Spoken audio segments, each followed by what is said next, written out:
Hello friends, welcome back to Anvesha channel. आज हम लोग पढ़ेंगे हिंदी उपन्यास के अंतर्गत देवरानी जेठानी की कहानी। ठीक है, ये जो उपन्यास है, ठीक है, तो इस उपन्यास को हम लोग पूरे विस्तार से पढ़ेंगे। ठीक है, और ये जो टॉपिक है ये यूजीसी नेट के इकाई 6 में है। ठीक है, यूनिट 6 में हिंदी उपन्यास के अंतर्गत जो उपन्यास रखे गए हैं, ठीक है, उसको हम लोग आज से स्टार्ट करते हैं। तो आज हम लोग देवरानी जेठानी की कहानी इस उपन्यास को पूरे विस्तार से पढ़ते हैं। ठीक है, चलिए आइए पढ़ना स्टार्ट करते हैं। देखिए, देवरानी जेठानी की कहानी एक उपन्यास है जिसके लेखक पंडित गौरी दत्त हैं।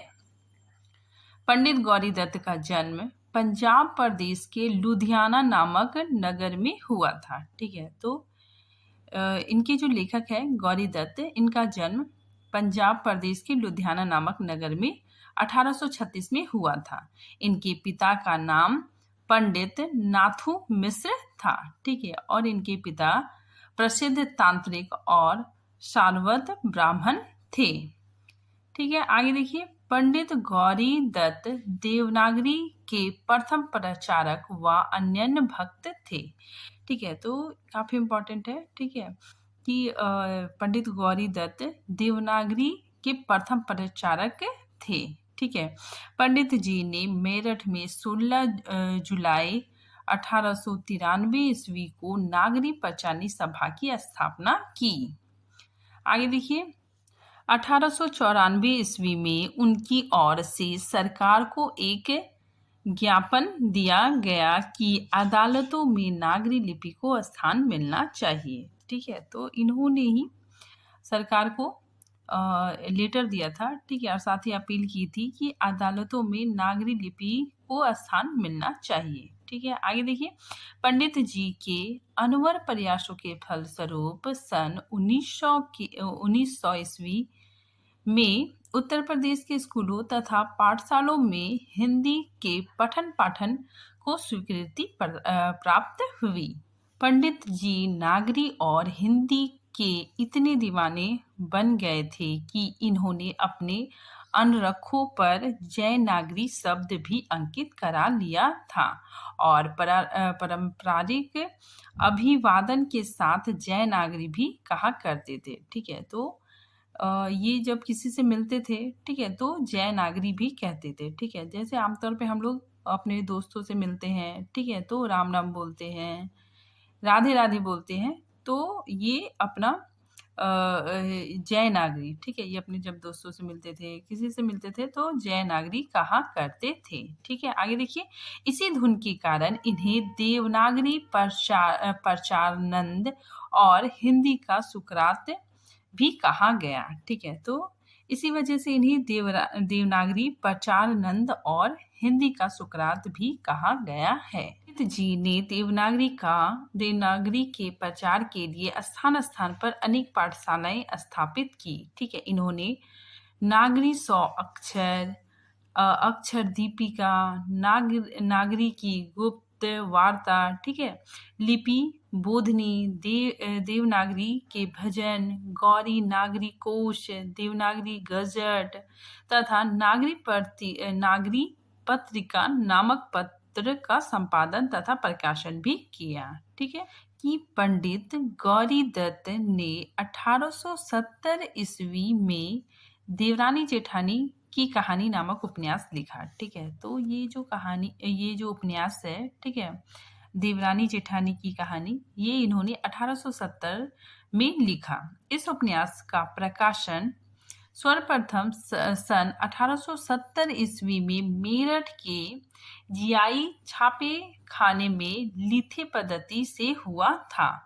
और इसकी प्रति मतलब इसका कॉपी, ठीक है, फोटो कॉपी जो होता है, ठीक है, तो इसका कॉपी अभी भी नेशनल लाइब्रेरी कलकत्ता में सुरक्षित है। ठीक है, तो इन्होंने जो लिखा है, ठीक है, ये जो उपन्यास, इसका जो ओरिजिनल कॉपी है ये नेशनल लाइब्रेरी कलकत्ता में अभी भी सुरक्षित है। आगे देखिए, डॉक्टर गोपाल राय एवं डॉक्टर पुष्पलाल सिंह ने पंडित गौरी दत्त द्वारा रचित देवरानी जेठानी की कहानी को हिंदी का प्रथम उपन्यास स्वीकार किया है। ठीक है, तो इनका जो उपन्यास है, इसी उपन्यास को हिंदी का प्रथम उपन्यास बहुत सारे विद्वानों ने माना है। ठीक है, साथ ही ये नाम याद रखिएगा आप लोग, डॉक्टर गोपाल राय एवं डॉक्टर पुष्पलाल सिंह ने इनकी जो रचना है, ठीक है, इसे हिंदी का प्रथम उपन्यास स्वीकार किया है।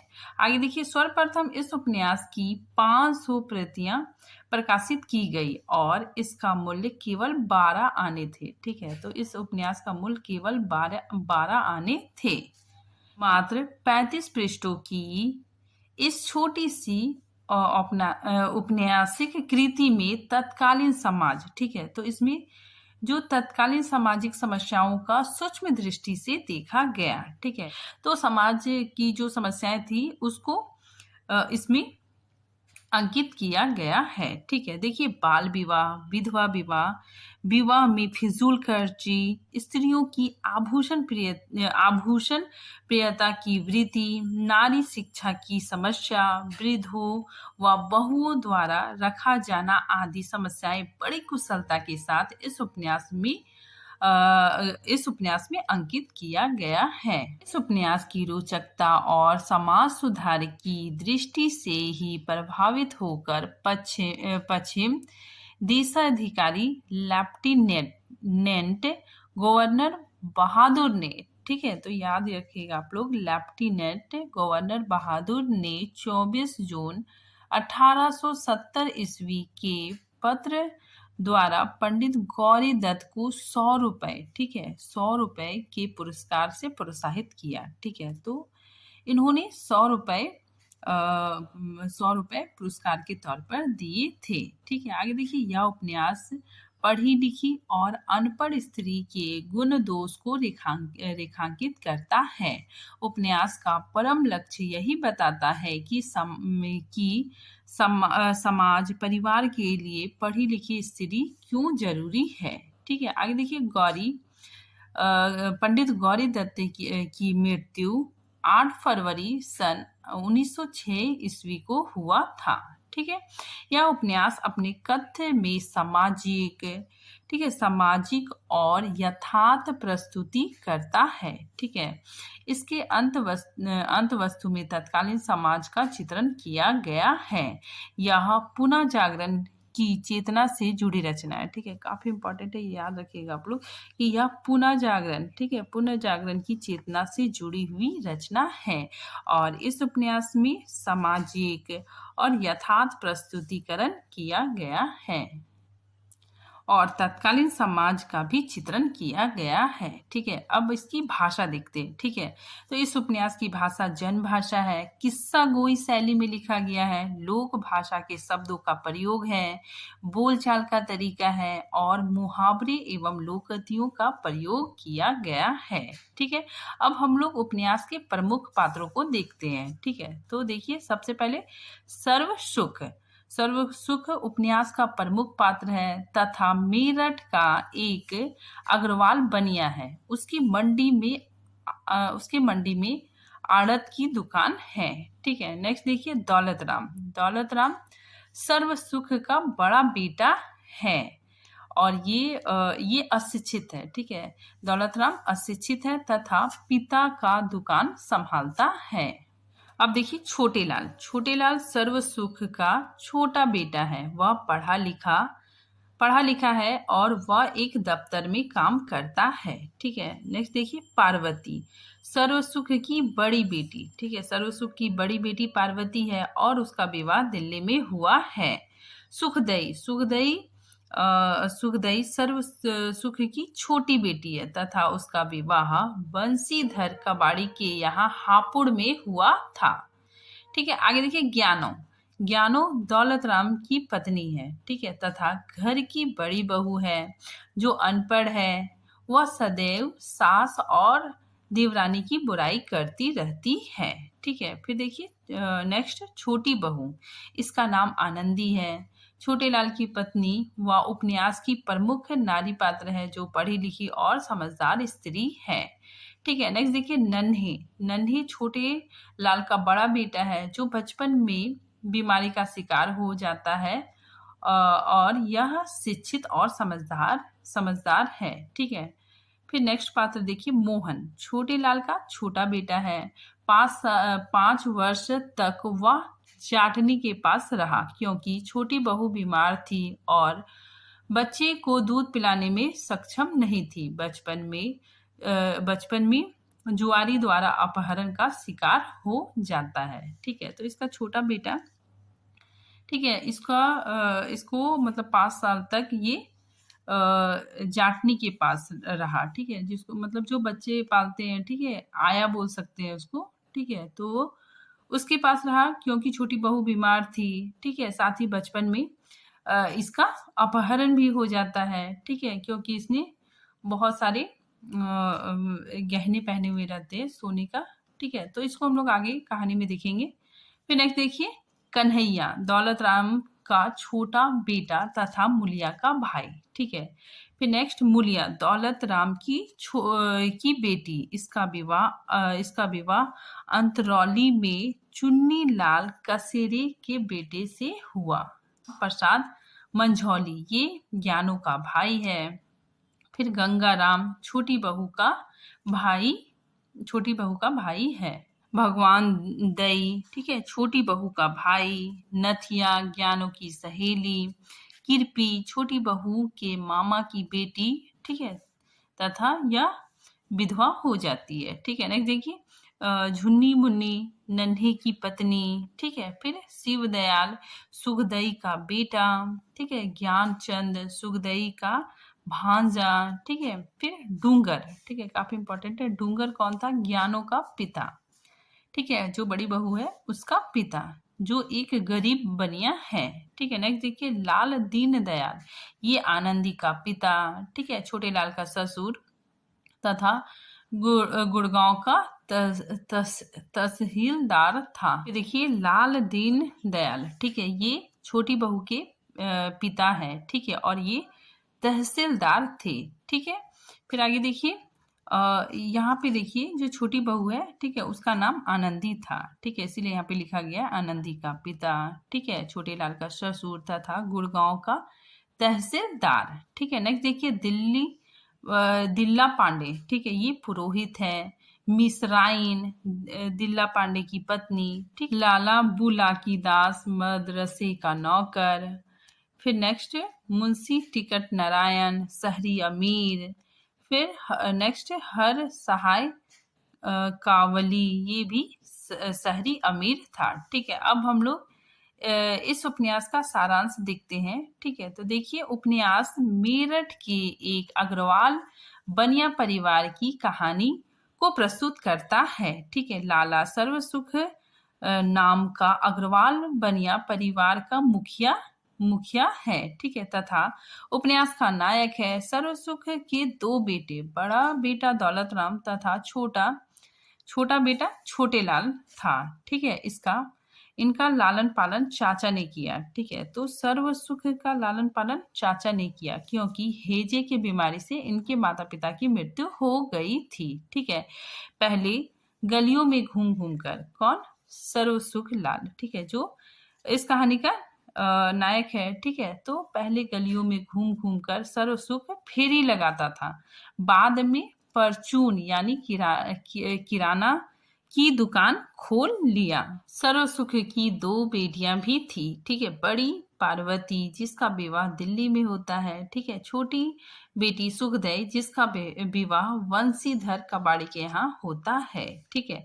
दौलत राम की पत्नी ज्ञानो, ठीक है, ज्ञानो अर्थात जेठानी है। ठीक है। यह अनपढ़, लालची एवं स्वार्थी, जुझारू प्रवृत्ति की स्त्री है। ठीक है। जो अपने देवरानी और सास के प्रति ईर्ष्या का भाव रखती है। ठीक है। तथा मोहल्ले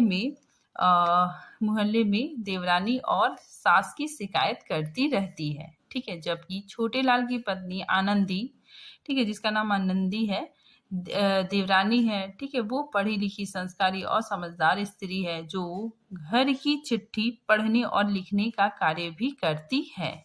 ठीक है, इस तरह से उपन्यास पारिवारिक समस्याओं को दिखाते हुए आगे बढ़ता है। दौलत राम की एक बेटी मुलिया, ठीक है, मुलिया तथा एक बेटा कन्हैया है, जबकि छोटे लाल के दो बेटे नन्हे और मोहन है। ठीक है, अंत में पारिवारिक समस्याओं के चलते दोनों भाई अलग हो जाते हैं। सर्व सुख के परिवार का बंटवारा हो जाता है। ठीक है, दौलत राम अपनी बहू को लेकर अलग हो जाता है। कुछ दिनों बाद सर्व सुख की मृत्यु हो जाती है। उसके बाद 6 महीने बाद उनकी पत्नी भी मर जाती है। ठीक है, मतलब सास ससुर दोनों मर जाते हैं। माता पिता के मरने के पश्चात दोनों भाइयों में पंचों द्वारा जायदाद का बंटवारा कर दिया जाता है। ठीक है, मंडी की दुकान दौलत राम के पास चली जाती है तथा हवेली छोटे लाल के हिस्से में आ जाती है। जब जायदाद के बंटवारे में मंडी की दुकान दौलत राम के हिस्से में आई थी, ठीक है, तब भी बड़ी बहू खुश नहीं थी। ठीक है, क्योंकि वह छोटे लाल के हिस्से में हवेली आने के बात पर मन ही मन असंतुष्ट थी। ठीक है, इसीलिए हवेली से जाते समय वह 2 खिड़कियों के दरवाजे तथा चौखट उतारकर अपने साथ ले गई। ठीक है, इससे बड़ी बहू की स्वार्थ प्रवृत्ति को दिखाया गया है। ठीक है, और इस तरह का उपन्यास का समापन हो जाता है। ठीक है, आगे देखिए, देवरानी जेठानी की कहानी के महत्वपूर्ण कथक पंडित गौरी दत्त शर्मा ने उपन्यास की भूमिका में एक कविता लिखा है। ठीक है, तो देखिए, पंडित गौरी दत्त शर्मा ने, ठीक है, उपन्यास की भूमिका में एक कविता लिखा है। ठीक है, काफी इम्पोर्टेंट है। ठीक है, ये पूछा जा सकता है। ठीक है, क्योंकि इन्होंने भूमिका में ये कविता लिखी थी। ठीक है, तो देखिए, दया उनकी मुझ पर अधिक वित्त से, जो मेरी कहानी पढ़े चित्त से, रही भूल मुझसे जो इसमें कहीं, बना अपनी पुस्तक में लेवे वही, दया से कृपा से क्षमा रीति से, छिपावे बुरों को भले प्रीति से। ठीक है, तो ये कविता आप लोग याद रखिएगा। ठीक है, इन्होंने भूमिका में लिखा था। ठीक है, तो आगे देखिए, अंत वस्तु इतनी सामाजिक की तत्कालीन पूरा समाज ही ध्वनित होता है। मसलन बाल विवाह, विवाह में फिजूल खर्ची, स्त्रियों की आभूषण प्रियता, बंटवारा, ठीक है, वृद्धों बहुओं की समस्याएं, शिक्षा, स्त्री शिक्षा। ठीक है, अपनी अनगढ़ ईमानदारी में उपन्यास कहीं भी चूकता नहीं है। ठीक है, तो इन सब चीजों का चित्रण उपन्यास में किया गया है। अब देखिए, उपन्यास में संकलित गीत। ठीक है, तो उपन्यास की पात्र मुलिया द्वारा गाया गया गीत। ठीक है, तो देखिए, ये जो है ये मुलिया ने गाया था। ठीक है, तो देखिए, ये गीत मुलिया ने गाया है। तो देखिए क्या है, सांझी रे क्या ओढ़े क्या पहनेगी, काहे का शीश गुदवाएगी, सालू ओढ़ेगी मसरू पहनेगी, सोने का शीश गुदवाएगी। ठीक है, तो ये गीत मुलिया ने गाया है। ये नन्हे की शादी पर गाया गया गीत। ठीक है, तो देखिए, ये गीत नन्हे की शादी पे गाया गया था। ठीक है, तो देखिए, छन पिराइयाँ आइयाँ और छन पिराइयाँ जोड़ा, दूसरा छन जब कहूँगा जब ससुर देगा घोड़ा। ठीक है, फिर छन पिराइयाँ आइयाँ और छन पिराइयाँ धार, अब का छन जब कहूँ जब सासू दे हार। ठीक है, फिर छन पिराइयाँ आइयाँ और छन पिराइयाँ बोता। ठीक है, धौसा लेकर ब्याहने आया सर्व सुख का पोता। ठीक है, फिर नेक्स्ट आगे देखिए, छन पिराइयाँ आइयाँ छन पिराइयाँ खुरमा, तुम्हारी बेटी ऐसे रखूं जैसे आंखों का सुरमा। ठीक है, तो ये गीत नन्हे की शादी में गाया गया था। अब देखिए, कथानक एवं मूल संवेदना। ठीक है, तो देखिए, देवरानी जेठानी की कहानी उपन्यास की रचना यथार्थपरक दृष्टि से की गई है। इसमें तत्कालीन समय में बनिए के घर में जन्म से लेकर मृत्यु तक, ठीक है, जो कुछ भी होता है उन क्रियाकलापों को सफलतापूर्वक दिखाने का प्रयास किया गया है। ठीक है, आगे देखिए, लेखक ने इसकी भूमिका में लिखा है। ठीक है, तो देखिए, क्या लिखा है, इस पुस्तक में ठीक ठीक वही लिखा है जैसा आजकल बनिए के घरों में हो रहा है। ठीक है, बाल बराबर भी अंतर नहीं है। इस उपन्यास की रचना स्त्री शिक्षा को केंद्र में रखकर की गई है। ठीक है, जिसका मूल उद्देश्य स्त्रियों को गृहस्थ धर्म की शिक्षा प्रदान करना, ठीक है, ताकि शिक्षित होकर वह घर का काम अच्छे से कर सके। ठीक है, इस उपन्यास के प्रथम संस्करण की भूमिका में लेखक ने अपने उद्देश्य को स्पष्ट करते हुए लिखा है कि स्त्रियों को पढ़ने के लिए जितनी भी पुस्तकें लिखी गई है सब अपने अपने ढंग और रीति से अच्छी है, परंतु मैंने इस कहानी को नए रंग ढंग से लिखा है। मुझको निश्चित है कि दोनों स्त्री पुरुष इसको पढ़ के अति प्रसन्न होंगे और बहुत लाभ उठाएंगे। ठीक है, तो ये कोटेशन जो लेखक है, ठीक है, वो मतलब इस उपन्यास के प्रथम संस्करण की भूमिका में लिखा है। ठीक है, आगे देखिए, देवरानी जेठानी की कहानी उपन्यास में एक ही घर की दो स्त्रियों की कहानी है। देवरानी को लेखक ने अपने आदर्श बनाकर प्रस्तुत किया है। ठीक है, जो कार्यशील है वह और जो पढ़ी लिखी तथा अपने घर को स्वच्छ रखती है। ठीक है, साथ ही सास ससुर और पति की आज्ञा का पालन करती है। ठीक है, घर आए अतिथियों का सम्मान करती है, अपने बच्चों का पालन पोषण अच्छी तरह से करती है। ठीक है, उसको टीका लगवाती है। ठीक है, जो छोटे बच्चों को जो टीका लगता है, ठीक है, तो उसको टीका लगवाती है। सुबह उठकर नहा धोकर भोजन पकाकर, ठीक है, सिलाई कढ़ाई में और पढ़ने में अपना समय व्यतीत करती है। ठीक है, साथ में पड़ोस की लड़कियों को सिलाई के कढ़ाई सिखाने के साथ साथ पढ़ाया भी करती है। उसके इस कार्य से घर के सभी लोग खुश रहते हैं। जेठानी अनपढ़ होने के कारण ठीक अपने देवरानी के विपरीत रहती है। ठीक है, वह ना तो सिलाई कढ़ाई जानती है, ठीक है, ना ही अपने बच्चों को स्वच्छ रखती है। ठीक है, और ना ही ठीक से अपने बच्चों का पालन पोषण करती है। ठीक है, फिर आगे देखिए, बच्चों को बीमारी का टीका नहीं लगाती। ठीक है, तो बड़ी बहू बच्चों को बीमारी का टीका नहीं लगाती। उसके बीमार होने पर डॉक्टर के पास ना ले जाकर ओझा और फकीरों के पास ले जाती थी। ठीक है, आगे देखिए, सास ससुर से झगड़ा करती है। ठीक है, बड़ी बहू सास ससुर से झगड़ा करती है, उसकी आज्ञा नहीं मानती है। पति से हमेशा सास देवरानी की बुराई किया करती है। ठीक है, उसे भोजन बनाना भी नहीं आता, जिसके कारण उसकी देवरानी को ही सुबह शाम भोजन पकाना पड़ता है। ठीक है, जेठानी केवल उपले ठोकना, ठीक है, धागा काटना, अनाज साफ करना, आटा पीसना, बर्तन धोना आदि काम करती है। ठीक है, आदि मोटे कामों को अच्छी तरह से करना जानती है। उसके इतने काम करने पर भी उसके स्वभाव के कारण घर के लोग उससे खुश नहीं रहते हैं।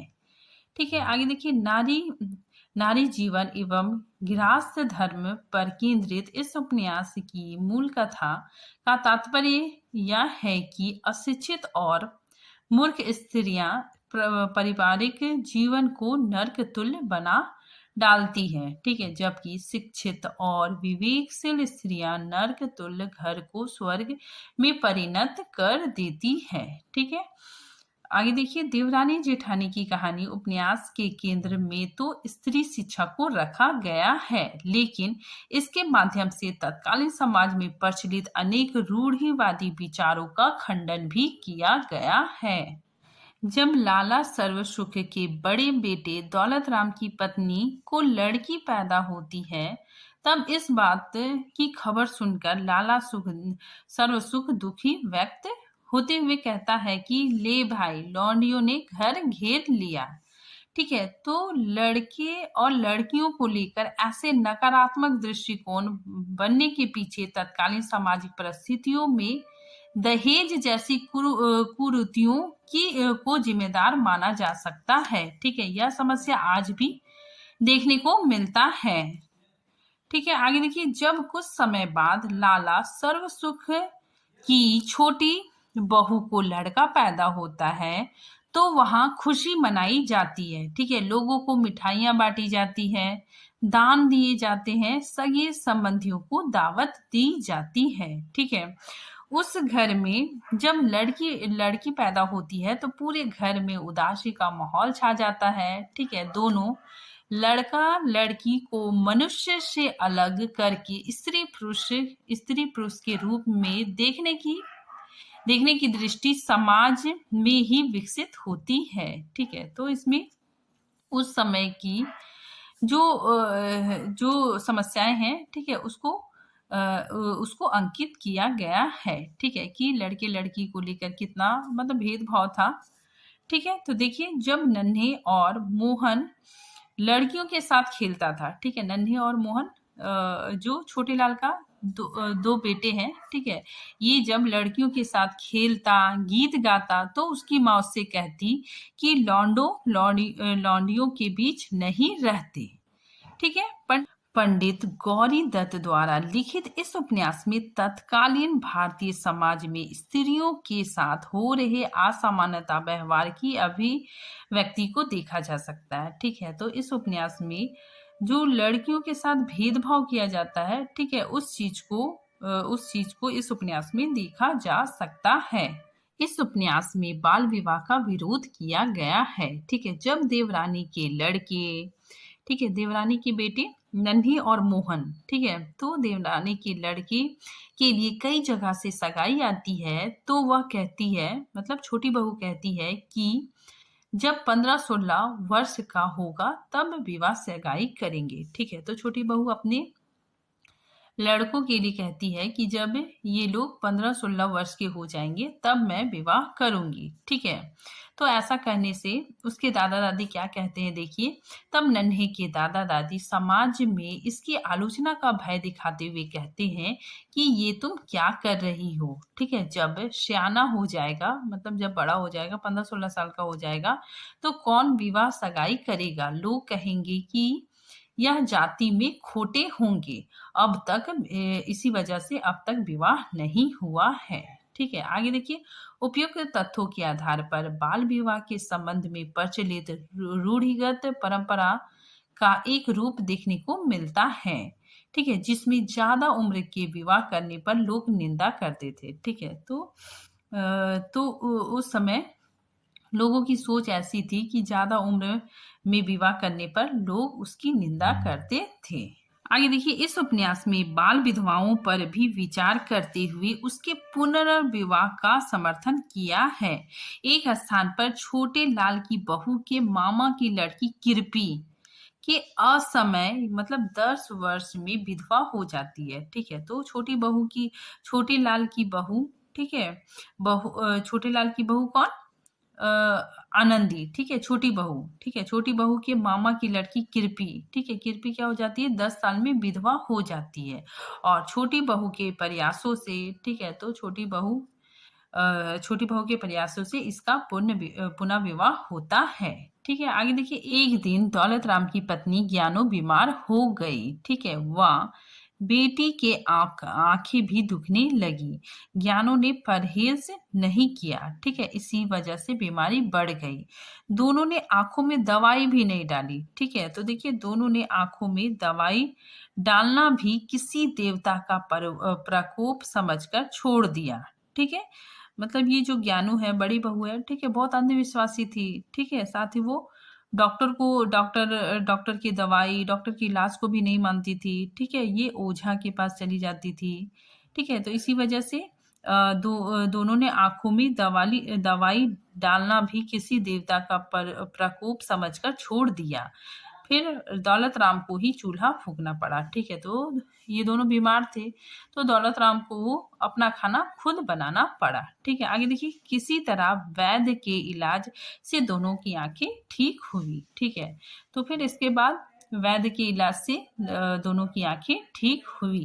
एक बार मोहन को जुआरी उठाकर ले गया तथा उसके गहने चुराकर उसे जंगल में एक गड्ढे में धकेल दिया। ठीक है, परिवार द्वारा ढूंढने के पश्चात वह रात को मिला। ठीक है, तो ये जो मोहन है, ठीक है, मोहन छोटे लाल का छोटा बेटा है, ठीक है, तो इसको जुआरी ने उठा लिया था, ठीक है, और उसके जो गहने चुरा लिए थे, ठीक है। तो मोहन ने बहुत सारे गहने पहने थे, ठीक है। उस समय बच्चे को बहुत सारा मतलब गहना पहना दिया जाता था, ठीक है, गले में सोने का लॉकेट, ठीक है, हाथों में अंगूठी। तो इतने गहने पहनाने की वजह से, ठीक है, जुआरी उठाकर ले जाता है, ठीक है, और गहने चुराकर जंगल के एक गड्ढे में ढकेल देता है, ठीक है, और परिवार द्वारा ढूंढने पर रात को वह गड्ढे में मिलता है, ठीक है। आगे देखिए, मोहन का जन्म होते ही छोटी बहू के बीमार होने तथा दूध ना आ पाने के कारण मोहन को 5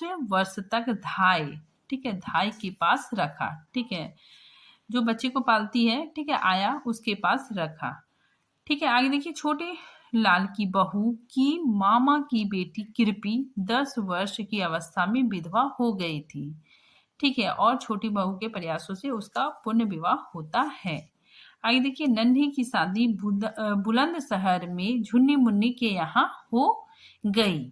अब देखिए महत्वपूर्ण कथन, ठीक है, महत्वपूर्ण कथनों से भी प्रश्न आते हैं, तो अब हम लोग महत्वपूर्ण कथन देखेंगे, ठीक है। तो देखिए, सुखदेई की माँ का कथन है कि तुम दौलत राम की सगाई रख लो, आई हुई लक्ष्मी घर से कोई नहीं फेरता और रुपए पैसे हाथ पैर का मैल है, ठीक है, आगे लौंडिया लौंडे का भाग्य है, ठीक है। तो ये कथन सुखदेव की माँ का है। ज्ञानो बड़ी बहू का कथन, ठीक है, बहन जिस पे जैसी आती होगी वैसे करेगी और यह मेरी देवरानी बड़ी खोट और चुप चोटी है। मेरा देवर 70 चीज लावे है, दोनों खसम जोरी खावे है, किसी को एक चीज ना दिखलावे है, ठीक है। तो ये कथन ज्ञानो यानी बड़ी बहू का है, ठीक है। फिर आगे देखिए, छोटी बहू का कथन कि तुम्हारा कैसा स्वभाव है, बाहर की लुगाइयों के सामने तो बोली ठाली की बात मत करो, ठीक है, इसमें घर की बदनामी है, ठीक है। तो ये कथन छोटी बहू का है, ठीक है, वो ज्ञानों से कहती है, ठीक है। आगे देखिए, सास ने कहा मैं क्या कहूँ, हमारी वह कहावत है कि अपना मरण जगत की हासी, ठीक है। फिर देखिए, सर्वसुख का कथन है कि बिरादरी के लोग हंसेंगे, ठट्ठे मारेंगे कि फलाने की घर लुगाइयों की लड़ाई हुई थी तो उसने अपने बड़े बेटे को जुदा कर दिया, देखो यह कैसी बहू आई और इसने हमारी बात में बट्टा लगाया और घर पर 3 तेरा कर दिया, ठीक है। तो ये कथन सर्व सुख का है। फिर देखिए, पुरोहित का कथन कि यह लड़का बड़ा बुद्धिमान और भाग्यवान है होगा, ठीक है, क्योंकि इसके सीधे दांत हैं, चौड़ा माथा है और ये हंसमुख है, ठीक है। तो ये कथन पुरोहित का है। फिर देखिए, ज्ञानो का ये कथन काफी इंपॉर्टेंट है। देखिए, ज्ञानो ने कहा भगवान उत्ते बैरी यहाँ भी चैन नहीं, ठीक है। तो ये कथन बड़ी बहू का है, ठीक है। जब बंटवारा हो जाता है, ठीक है, जब वो हवेली से जाती है तो अपने साथ 2 खिड़की के दरवाजे और चौखट अपने साथ ले जाती है, ठीक है। साथ ही वो अपने घर में, ठीक है, अपने नए घर में प्रवेश करती है, ठीक है। वहां जब चौखट लांगती है, ठीक है, तो उसी वक्त वो गिर जाती है, ठीक है, और गिर जाती है तब बड़ी बहू कहती है कि भगवान उत्ते बैरी यहाँ भी चैन नहीं, ठीक है। फिर आगे देखिए, लाला सर्व सुख, ठीक है, इनका कथन मनुष्य को चाहिए कि जितना चादर देखे उतने पांव पसारे, मुझे यह बात अच्छी नहीं लगती, जैसे और हमारे बनिए हाट हवेली गिरवी रख के व दुकान में से 1000-2000 रुपए जो बड़ी कठिनाई से पैदा किए हैं विवाह में लगाकर बिगाड़ जाते हैं, ठीक है। तो ये कथन सर्व सुख का है, ठीक है। ये जितना इंसान के पास जितना चादर है उतना ही पैर फैलाना चाहिए, ठीक है, जरूरत से ज्यादा विवाह में खर्च नहीं करना चाहिए, ठीक है। आगे देखिए, छोटे लाल का कथन है कि लाला जी अब तुम बैठ के भगवान का भजन करो और इस जगत की माया मोह को छोड़ो, ठीक है। आगे देखिए, लाला सर्वसुख का कथन है कि हमारी वह कहावत है दांत घिसे और खुर घिसे पीठ बोझ ना ले, ऐसे बूढ़े बैल को कौन बांध भूस दे। ठीक है, तो ये कथन लाला सर्व सुख का है। ठीक है, फिर आगे देखिए, लाला ने दौलत राम से कहा कि ले भाई, लौंडियों ने घर घेर लिया। ठीक है, तो ये सारे महत्वपूर्ण कथन हैं।